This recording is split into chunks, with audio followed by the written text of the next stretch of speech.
Hello, in this video I'm gonna show you how to do fine-tune color adjustment on LG 43QNED80.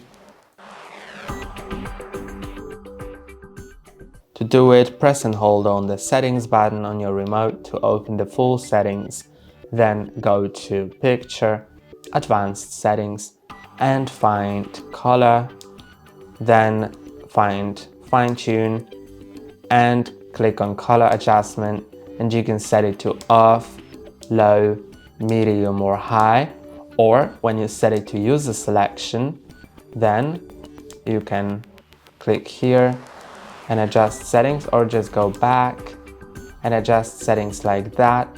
So when you are here, you can select the color that you want to tune, for example the green, and then adjust the saturation, the tint and the luminance. And when you're done with all of that, click on reset. If you don't want to use these settings anymore, click on reset.